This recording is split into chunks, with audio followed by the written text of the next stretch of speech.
Will, merci de m'accueillir à Beaublanc dans ton nouveau chez toi. Merci de l'invitation. On a toujours une question, c'est la toute première à chaque fois et c'est pour nous la plus importante. Comment ça va? Ça va, je me sens bien, pas trop fatigué, on a une journée off aujourd'hui donc ça me va. Le timing il est parfait donc je n'ai pas à me plaindre. En plus, il faut préciser que du coup vous avez joué hier soir un match amical contre Vichy Clermont, je crois. Voilà. Une victoire en prépa, mais on va y revenir. J'avais une autre question, est-ce que tu te souviens, alors là je fais confiance au site sur lequel j'ai trouvé, est-ce que tu te souviens de la date de ton tout dernier match officiel? C'était contre... C'était Orléans je pense.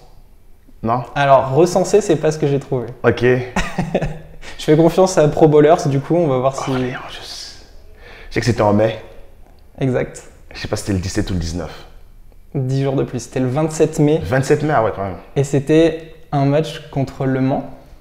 J'ai joué ce match-là? Ouais, un club du coup qui compte beaucoup pour toi. C'est vrai. Après tout ça, tu as connu une blessure au genou gauche. Tu as passé une saison blanche, une longue absence. Explique-nous un peu ce process d'une année loin des parquets. C'était intense parce que j'ai dû faire ma rééducation pratiquement toute l'année. J'ai eu la chance d'être en famille. J'ai pu être avec ma femme et avec ma fille aussi qui est née en février 2022, donc c'était un bon moment pour moi. J'ai pu prendre le temps d'être en famille, d'être là. Je pense que j'aurais été en saison, ça aurait été un peu plus difficile.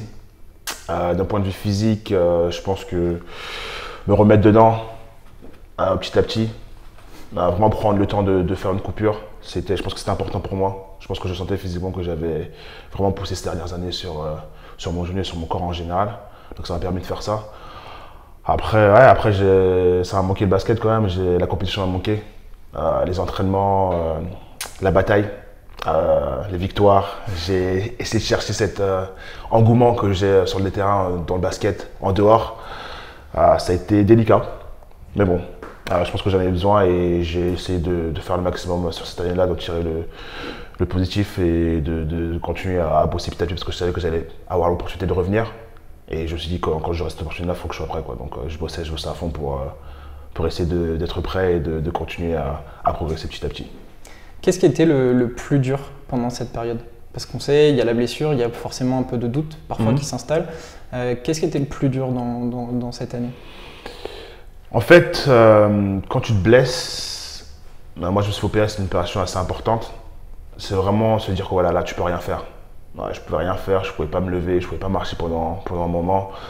Et c'est la patience. Je pense que j'ai essayé d'être patient avec mon corps, de se dire que voilà, aujourd'hui je suis là, il faut que j'arrive à être au mieux demain, et après-demain, et après-demain. Et se dire que voilà, de toute façon ça va s'améliorer. Et quand tu vois l'amélioration, c'est là que tu commences à dire ah ben voilà, j'ai commencé à bosser, je continue à bosser et là je vois un peu la fin du tunnel. Mais c'est vrai qu'au début, les premières semaines, les premiers mois, quand tu te dis bon là tu peux rien faire, tu vois ton genou qui perd de la force, tu vois que tu n'as presque plus de muscles, tu n'arrives plus à lever ta jambe, tu peux aller nulle part. Donc c'est assez délicat dans ces moments-là, surtout les premières semaines, je dirais les premiers mois. Et au contraire, qu'est-ce qui a été la force de motivation pour justement continuer à se dire je vais revenir et où t'appuiser cette force? J'imagine, tu en as parlé, il y avait la famille du coup, mais est-ce que tu t'étais mis un objectif en tête qui t'a motivé chaque jour à en faire un peu plus et à revenir le plus vite, entre guillemets le plus vite possible? Je dirais ma foi. Ouais, parce que je savais qu'en fait c'était pas la fin pour moi d'un point de vue sportif. Je savais que je devais passer par là pour avoir des expériences en dehors du terrain de basket. Et c'est ce qui était. Je pense que j'ai eu la chance de faire beaucoup de choses cette année-là vu que j'ai pas pu jouer au basket. Et je savais que j'allais avoir l'opportunité de rejouer. Donc préparer au maximum et avoir confiance sur le fait que voilà, je bosse tous les jours pour être mieux. Et ma foi m'a permis de continuer à bosser tous les jours, de continuer à me réveiller et me dire voilà, peut-être que hier c'était pas très bien, mais aujourd'hui ça va être mieux. Et quand tu vois petit à petit que tu t'améliores, que tu commences à progresser, c'est aussi un plus mental. Te dire que voilà, je vais dans la bonne direction pardon. Et je sais que je vais avoir une finalité qui sera encore mieux qu'avant. Qu'est-ce que tu vas retenir de toute cette année? Si tu devais avoir voilà, quelque chose de cette expérience négative de blessure, qu'est-ce que tu pourrais en retirer? Je pense pas que c'était négatif, globalement. C'est vrai que le mot blessure, c'est une chose qui est… Exactement. Mais je pense que j'en avais besoin. Je pense que j'avais besoin de couper un peu pour pouvoir mieux rebondir, pour pouvoir mieux repartir. C'est comme ça que j'ai vu la situation dès le début. Et ouais, je pense que mentalement, j'ai passé un cap. J'ai passé un cap mentalement. Au niveau de ma foi aussi, j'ai passé un cap. Et je pense que c'était une bénédiction pour moi de me faire opérer et de pouvoir passer ces moments aussi que j'ai pu avoir en dehors du terrain, la naissance de ma fille, être proche de ma femme aussi pendant la grossesse. Et je pense que ça, j'aurais pas eu la chance de le faire à 100% au maximum comme je l'ai fait cette année si j'avais été en saison. Et voilà, j'ai pu aussi voilà, assister à des moments en dehors du basket. J'ai aussi eu la chance d'inaugurer un terrain de basket à Meaux, dans la ville où j'ai grandi. Donc ça, c'était un truc pour moi que je pense que j'aurais peut-être pas pu faire ça en saison.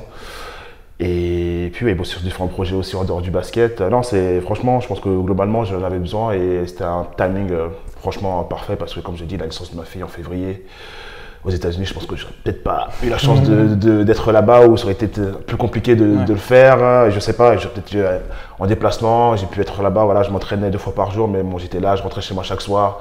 J'étais avec ma femme, avec ma fille tout le temps, les premiers mois. Et ça, pour moi, je pense que c'était vraiment une bénédiction et je pense que j'aurais pas pu faire ça dans un autre contexte. Ouais. Si j'ai appris quelque chose de la croyance, c'est que rien n'arrive par hasard. Non. Et qu'il y a toujours une raison. Exactement. Et c'est ça en fait, faut se le mettre dans la tête dès le début. C'est pas facile, hein, mais bon. Faut se mettre dans la tête dès le début. Moi, c'est ce que j'essaie de le faire dès le début. Et j'ai eu la chance d'être en famille aussi. J'ai eu la chance de couper et de respirer un peu. J'ai regardé beaucoup de matchs. Beaucoup de matchs tout le temps. Je regardais des matchs, donc ça m'a beaucoup manqué. Mais globalement, je pense que c'était une bénédiction pour moi. Ouais. Très bien. C'est comme ça que je vois ça. Bon, on passe cet épisode du coup, c'était très intéressant. Et du coup, finalement, tu reviens cette saison au Limoges CSP. Raconte-nous un peu comment ça s'est passé ton arrivée. Je suis arrivé début août. J'ai échangé avec Kevin peut-être pendant un mois et demi avant, aussi avec le coach. Donc on a bien échangé, j'ai vraiment accroché avec eux et je me voyais bien en fait jouer pour ce coach-là aussi pour Limoges. Donc je suis arrivé début août, je suis arrivé un peu tôt, j'ai essayé de venir m'installer tranquillement dans mon appartement, prendre un peu mes marques, etc. Et puis après voilà, on a commencé l'exercice avec le préparateur physique un peu avant que tout le monde arrive, parce que voilà, j'ai beaucoup de tests à faire, beaucoup aussi d'exercices pour que je sois bien pour le début de la préparation. Alors voilà, au début c'était dur, les premières semaines c'était très compliqué, le premier match, c'était très compliqué je pense physiquement pour moi. Je ne serais pas toute la saison. J'ai fait, toute l'année, j'ai fait 1 contre 1, 2 contre 2, pick-up game, préparation physique, etc. Une fois que tu rentres sur le terrain et que c'est du 5 contre 5, et que tu fais 2 fois par jour et que le coach il est à fond tout le temps, c'est différent. Je ne pouvais pas me préparer pour ça. Ouais. Et je pensais que en faisant une saison off et en me reposant et en préparant aux États-Unis, etc. et en faisant des pick-up games, j'aurais été bien physiquement. Au bout d'une semaine, j'ai dit bon, quand même, c'est différent, tu vois. Et ça, tu peux pas préparer pour ça. Et je pense que ça m'a vraiment choqué parce que je me dis, ah ouais, quand même, j'ai vraiment besoin de cette préparation. Franchement, j'en avais besoin et là, je me sens mieux, je me sens plus à l'aise. Je sais que je vais essayer de monter en puissance petit à petit au fur et à mesure des semaines. Donc, c'est vraiment ça mon but, être mieux chaque jour, chaque semaine, continuer à progresser au fur et à mesure des matchs et être meilleur de ma forme quand début de saison commence. Ok. Du coup, tu as découvert un peu le climat ambiant, tu as découvert le coach, qui est du coup très expressif, très charismatique. Tu as découvert aussi donc, le CSP, oui. avec ce fameux entraînement public. Oui. Raconte-nous un peu ta découverte de ce club donc, si particulier, comme on aime le dire ici. L'entraînement public, c'était assez choquant. Il m'avait dit qu'il y allait avoir du monde. Je pense qu'il y a quoi, 1400, 1500 1500, ouais, j'ai vu annoncer. Et apparemment, il y avait même plus avant Covid, il y a 2-3 années. 2000 ouais. Donc, ce qui était impressionnant, c'est qu'il y avait beaucoup de monde, mais que ça n'a rien changé en fait à l'entraînement. Le coach était pareil. On a fait une séance vidéo devant tout le monde. Donc, il nous créait tout de suite pour la séance vidéo et les gens qui regardaient exactement ce qu'il montrait. Donc, c'était assez intéressant. Et franchement, le climat, franchement, quand on a introduit les joueurs, etc., c'était assez bruyant quand même. Nico, c'est le maire d'ici, donc voilà. Même le coach, hein, il adorait ça, mais c'est vrai qu'il y avait une bonne ambiance. Et je suis impatient de voir comment ça va être cette année. Premier match à domicile, Coupe d'Europe, match en semaine, les derbies, etc. Je suis impatient de voir comment ça va être. Il faut que je te taille, hein, parce que t'es de Bordeaux. Oui, enfin, je suis à Pessac. T'es né à Pessac, mais surtout, il a joué à Pau. Ah non, j'ai fait un an à Pau, c'est vrai. Il a fait un an à Pau. Voilà, fallait que je la classe. Ça reste... Sur les réseaux, j'ai été assez attaqué par rapport à ça, surtout parce que j'ai aussi tweeté pendant les playoffs. Je regardais Pau contre Monaco et j'avais dit, ah ouais, quand même, c'est bien de voir une salle comme ça, une salle de Pau, tu vois, avec autant d'ambiance, tu vois, autant de monde. Parce que moi, quand j'ai joué à Pau, il n'y avait pas trop de monde non plus et ça commençait à se remplir. Et là, voir Pau, en fait, avec une salle qui était pleine, tu vois, contre Monaco, moi, je trouvais ça que c'était cool. Et en fait, quand j'ai signé, il y a eu le screenshot qui était ressorti en fait et les gens ils ont sauvegardé ça. Ah mais ouais, ici donc, les fans du CSP ils ont de la mémoire. Ouais, hein, donc on va après, j'espère que c'est sans rancune, tu vois. Non mais non. Je pense que je vais essayer de marquer le coup ici sur mon passage du CSP et d'avoir un impact. Bon, super. Ouais. Si tu devais décrire ta nouvelle équipe, là tu as commencé à découvrir le groupe, vous avez fait quelques matchs, si tu devais décrire cette équipe en 3 mots. 3 mots. Je dirais patience. Parce que déjà avec ce coach, c'est un challenge pour certains joueurs. Ce qu'il demande aussi chaque jour, tactiquement, mentalement aussi. Je pense que les joueurs sont très patients depuis le début de la saison. Il essaie de bosser pour le coach, de comprendre ce qu'il veut et d'être à l'écoute, même si des fois c'est un peu expressif comment il s'exprime. Mais c'est vrai que la patience, pour l'instant, ça s'est bien passé pour nous. Je pense que c'est une force pour nous. J'ai envie de dire mixité, parce qu'on a un groupe qui est très mix, très homogène. Différents joueurs, différents passés, différentes cultures, différents âges aussi. Donc je pense qu'on a un groupe qui est assez mix. Entre Darren qui a 34 ans, on a aussi Gavin qui en a, je crois qu'il a 26 ou 27, mais bon, qui est allemand, aussi américain, les joueurs qui viennent aussi de différents championnats, donc on a une bonne mixité de joueurs. Et dernier mot, j'ai envie de dire combativité, parce que je pense qu'on a des joueurs qui ont faim, qui ont envie de prouver. Et je pense que si on arrive à être, comment dirais-je, dans le combat constamment, tout au long des matchs, on peut être une équipe très dangereuse. Je pense qu'on a ça, mais je pense qu'on arrive à... C'est par séquence pour l'instant.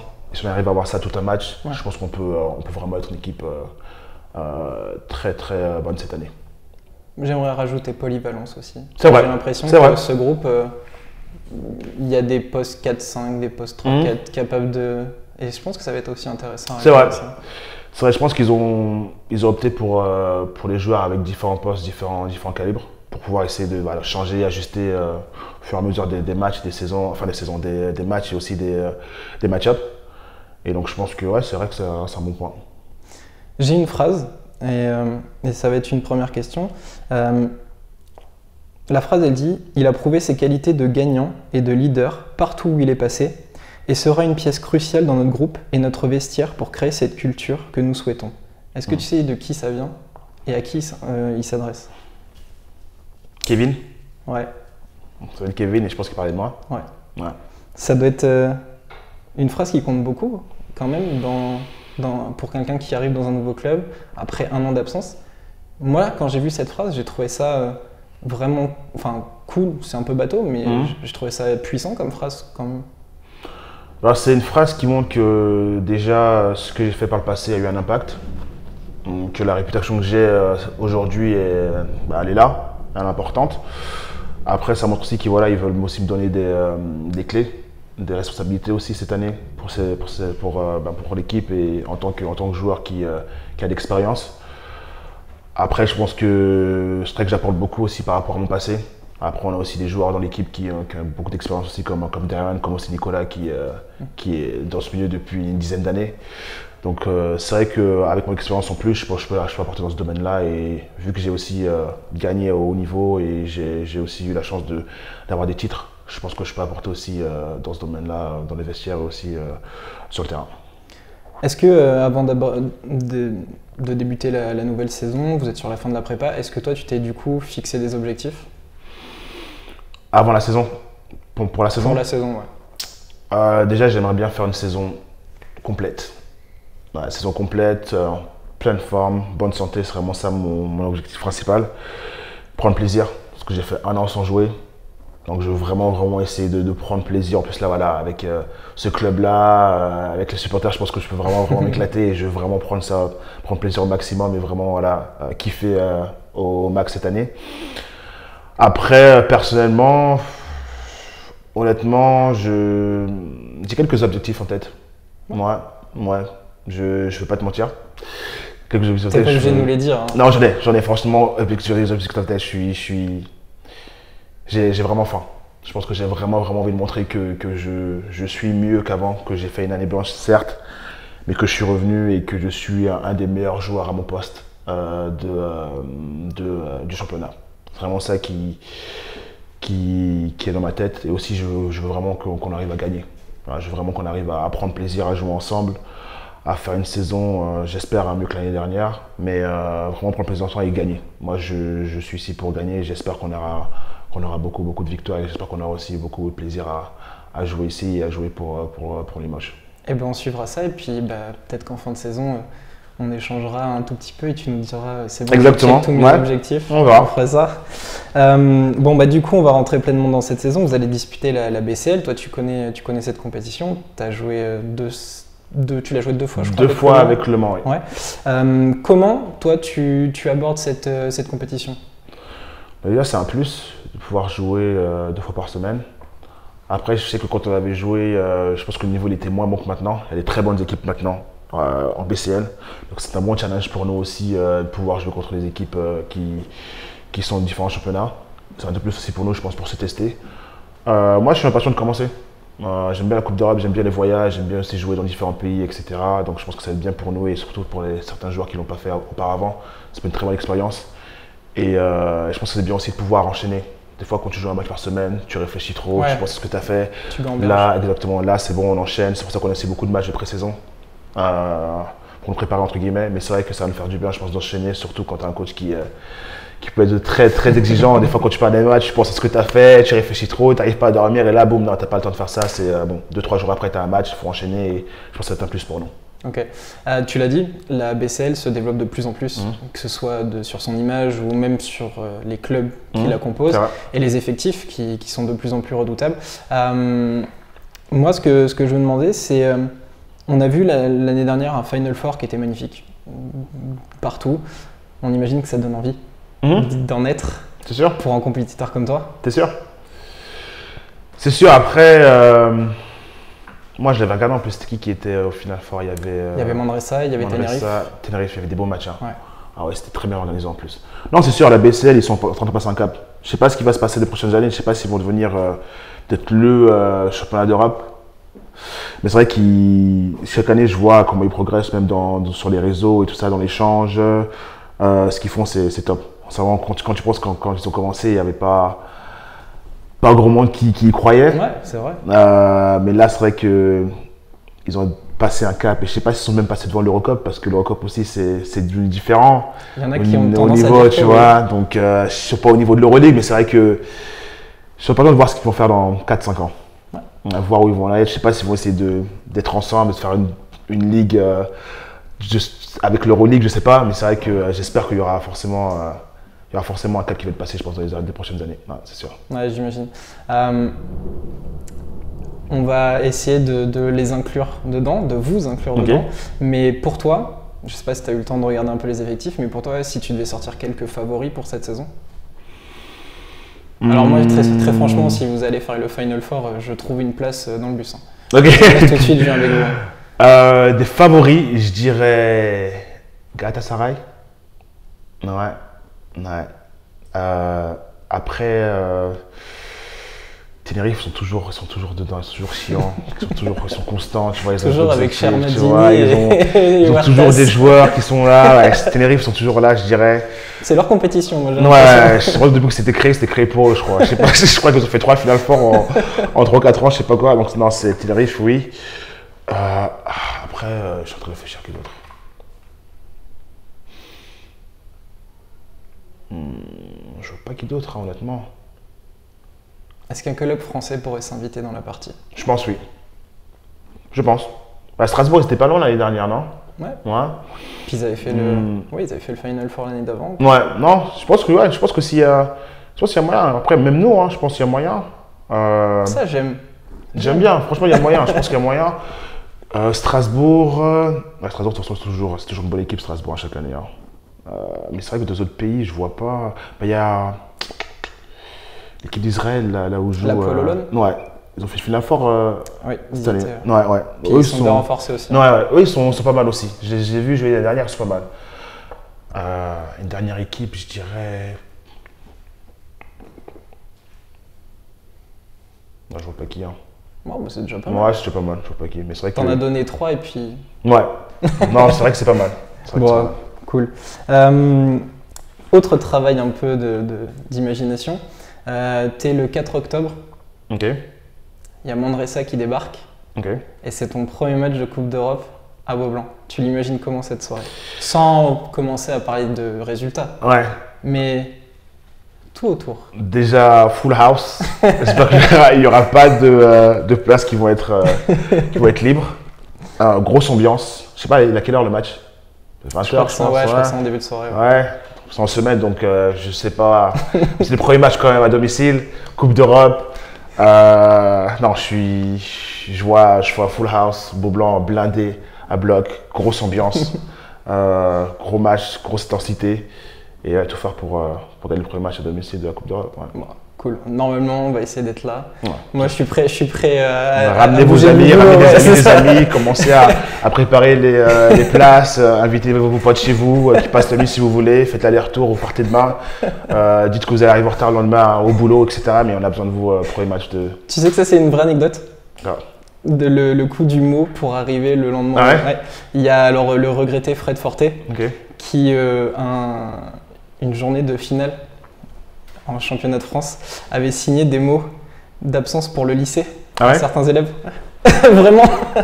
Ça, c'est. Donc on est capable de le faire. Bah, franchement, c'est faisable. Hein.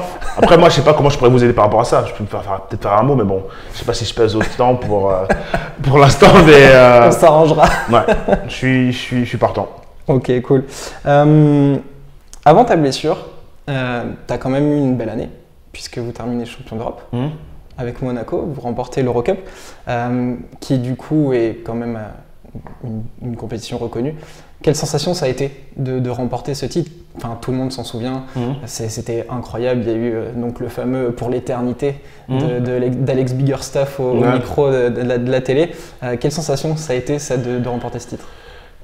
C'était limite inimaginable, je pense, parce qu'on est parti très loin, avec un effectif qui était entre guillemets réduit.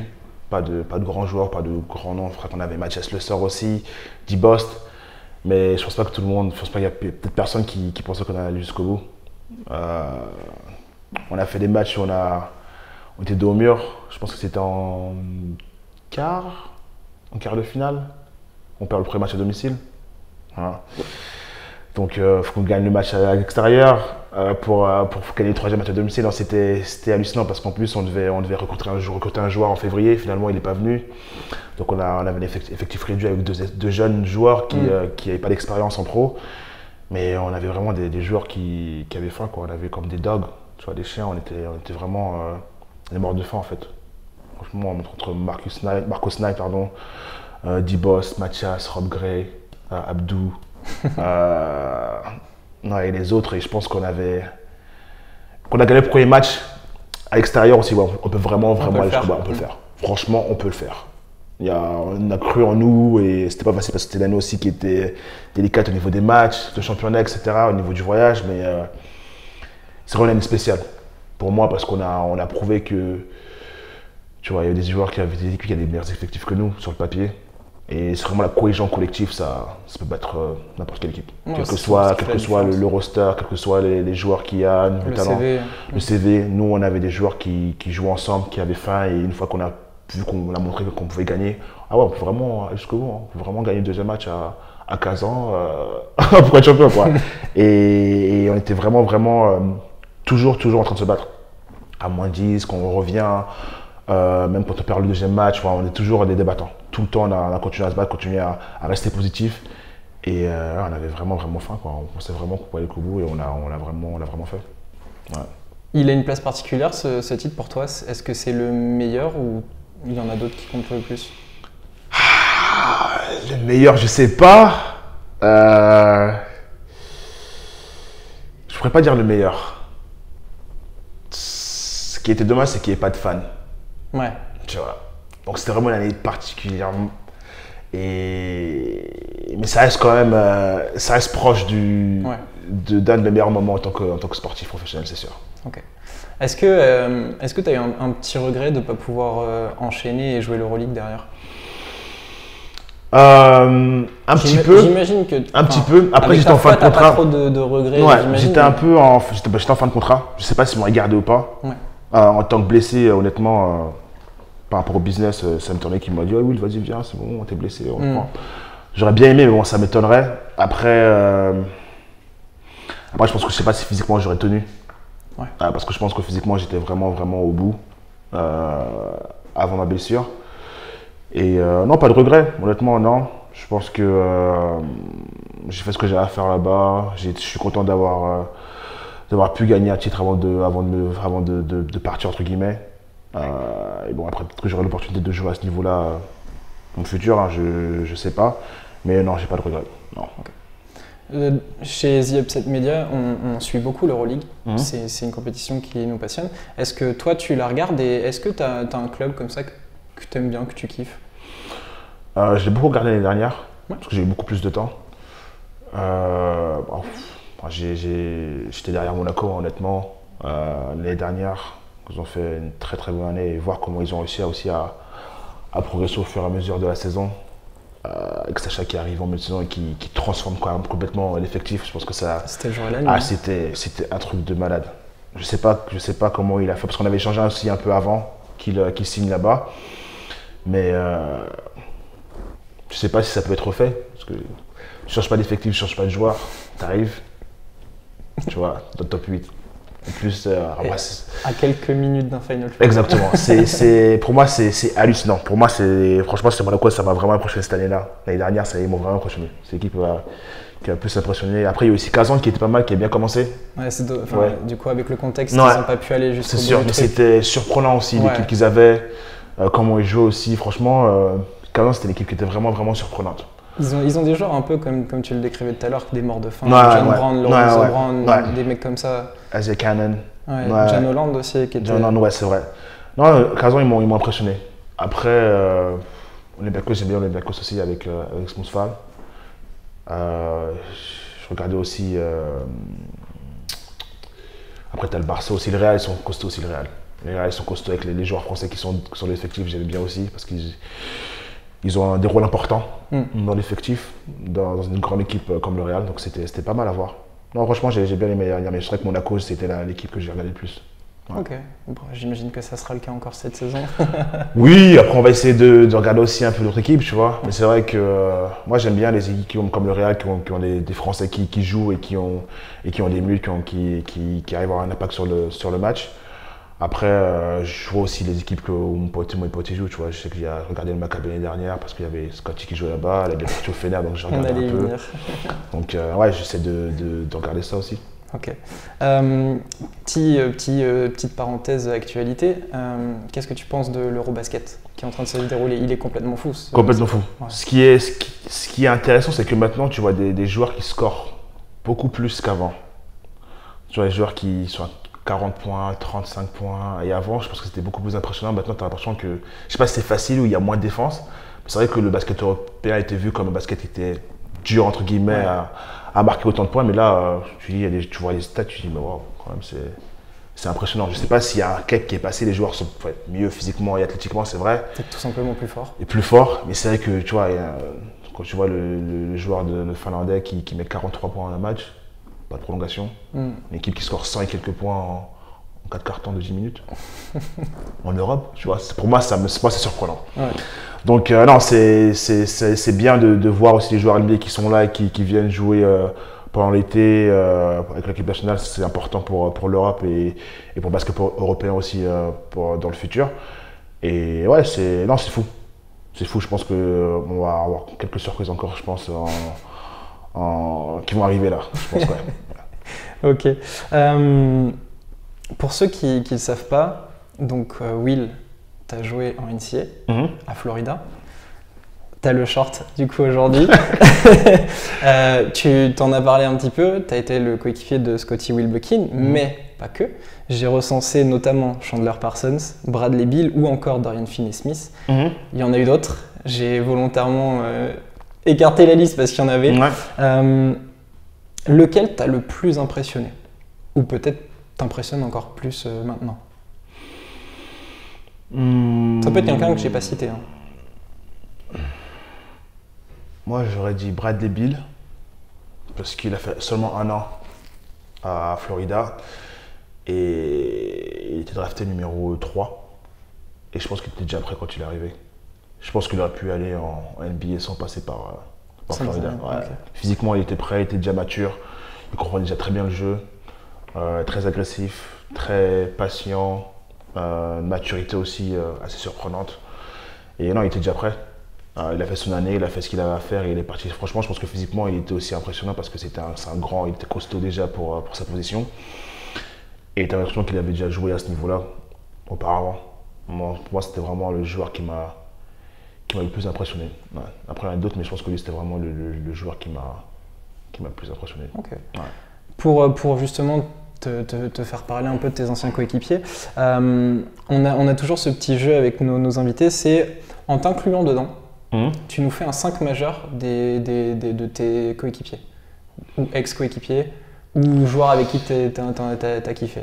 Tu peux donc prendre les mecs de Florida. Florida et tous les autres. Oh man. On est là pour te faire des amis. Parce que le truc, c'est qu'on était 4 à Florida. Et. Mais comme tu veux. Après, si tu veux nous faire un roster complet, tu peux. Qui est des joueurs avec qui j'ai joué. Ça peut être parce que c'est tes potes, parce que c'est des mecs qui t'ont impressionné. Ouais. Donc ça peut être aussi parce que c'est mes potes en dehors du terrain. Ouais. Okay. Bien sûr. Je vais commencer avec Scottie en 1. Je pense que je vais faire un full roster. Hein. Vas-y, si tu veux nous donner 10 noms, ça serait la première fois que c'était fait. En backup, de joueurs avec qui j'ai joué et avec qui je suis toujours cool. Parce que moi, je pense que l'amitié, c'est important aussi pour moi. Tu vois, le contexte extra-basket, pour moi, c'est important. En backup, je mettrais un mec que j'aime pas trop, mais bon, c'est quand même mon gars. Je l'appelle le roux. Anthony Ito. Je l'aime pas. Donc, je mettrai tu sais que cette séquence va être sortie. Ouais. Donc je mettrai en backup. Alors en poste 2, je mettrai Bradley Beal parce que je pense que c'est le joueur le plus complet à ce poste-là. En backup avec qui j'ai joué en 2 qui m'a impressionné. Ou tout simplement que tu as kiffé jouer avec. Hein. Que j'ai kiffé jouer avec. J'ai envie de mettre Chris Lofton. Ok. Ouais. Au Mans, du coup. Au Mans. Il m'a impressionné quand même. T'as pas l'impression que c'est un joueur de basket, mais il m'a impressionné quand même. Non, franchement, il avait mis des gros shoots là cette année-là et ouais, c'était un joueur qui m'a impressionné, c'est vrai. En poste 3, je vais mettre Casey Preta. Ok. J'ai joué avec lui à l'université. Il a joué en Europe, il joue en ce moment en Israël. Il a fait une grosse saison universitaire, il sortait un peu de la 3e année, c'était une saison qui était un peu mitigée, il a tout explosé la dernière année et je pense cette année-là m'a vraiment, comment dirais-je, il a vraiment montré qu'en fait il pouvait passer un cap. Okay. Et la manière dont il a réussi à exploser était vraiment impressionnante parce qu'il a pris de la confiance et pour moi c'était une des meilleures années, un meilleur joueur qui a pu changer d'une année à une autre que j'ai vu dans ma carrière. En backup 3, je vais aller avec un joueur qui est connu en France, qui est un peu fou, mais qui est très talentueux. Michael Riley. Ok. Ouais. Ah, Ouais. cool. Ouais. Ouais, le talent pur. Lui, c'est. incroyable. Donc lui, Que de souvenirs avec lui. ouais, lui, il m'a vraiment impressionné. Ouais, il est un peu fou, mais bon, j'ai adoré jouer avec lui. Il sort des tirs de malade, step back sur step back, sorti de nulle part. Et il a aussi quelques difficultés, il a réussi aussi à rebondir quand on avait vraiment besoin de lui, donc je pense que c'est un joueur que je mettrais dedans. Poste 4, joueur qui m'a impressionné et que j'ai bien aimé jouer. J'ai envie de mettre un joueur qui m'a impressionné. Je pense qu'aujourd'hui, bon, il est connu en France aussi, mais ma première année, il m'a vraiment impressionné parce que c'était un joueur qui avait de l'expérience et qui avait beaucoup d'années dans le sport professionnel et qui a réussi à avoir une année très impressionnante pour moi. C'est Ricardo Guerrier. Ok. Ouais, au Havre. Il avait 37 ans, mais Ah oui, mais. il se tournait à plus de 15 000 moyenne, je crois, un truc comme ça. Il avait froissé la. Incroyable. Ouais, donc lui, impressionné parce qu'il ne s'entraînait pas plus que ça.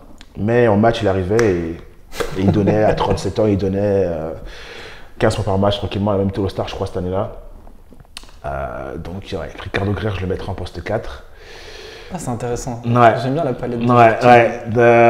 En backup 4, je vais mettre un joueur qui a aussi joué en France, que j'ai trouvé très talentueux parce que j'ai joué avec lui une année. Et quand il a joué contre moi, je trouvais super explosif. Cameron Clark. Ok. Ouais. À Chalon, il a fait une grosse Ils saison. avaient une belle équipe. Hein. Ouais. Et son mid-range, fade away, intouchable. Tu vois, intouchable. J'aurais pu mettre Romeo Travis aussi. Mais j'ai déjà eu un joueur qui était expérimenté avec Ricardo Guerrier, donc j'ai changé un peu avec Cameron Clark qui est un peu plus jeune, tu vois. Donc, Et Romeo Travis, c'est pas une option. Ouais. En 5. Donc du coup, il y a toi. Il y a moi. Ouais, il y a moi. Et